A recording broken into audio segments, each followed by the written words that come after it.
Hello friends, welcome to my new vlog. তো আজকে ready হয়ে এখন চলে আসলাম স্টেশনে। এখন সন্ধ্যাবেলায় আমি ও আর বাপি মিলে তিনজন মিলে ট্রেনে করে যাচ্ছি কোথায় বলো তো? স্টেশনটা দেখে চিনতে পারছো? রানাঘাট। ঠিক বুঝেছ, রানাঘাটেই আমরা আজকে চলে এসেছি। ওরা থাকে জম্মু কাশ্মীর। তো প্রত্যেক 3 বছর অন্তর মনসা পুজো উপলক্ষে ওরা বাড়িতে আসে, দিয়ে বড়সড় করে পুজো হয়।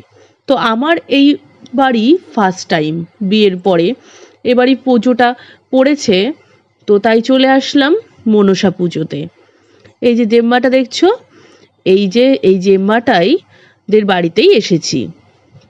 তো আমাকে ঠাকুর সম্পর্কে নানান কথা বলছিল, আমি সেটা মন দিয়ে শুনে ঠাকুরকে একটু প্রণাম টনাম করে নিয়ে এখন নিয়ে গেল ঘরে। ঘরেও আবার চা, সঙ্গে সঙ্গে চা দিল, আর আমরা সকলে মিলে অনেক দিন পর দেখা বলে খুবই গল্প করছিলাম। তারপরেই চলে আসলাম খেতে।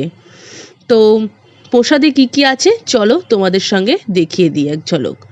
তো খেতে বসেছি, তাও গল্প করছি, কারণ যেহেতু অনেক দিন পরে ওদের সঙ্গে দেখা, এবার আমি তো চিনি না, ওরা চেনে। তো যাই হোক, কথা বলে খুব ভালো লাগলো, ওরা খুবই ভালো মনের মানুষ। বক করতে করতে তো বলাই হলো না মেনুতে কি কি ছিল।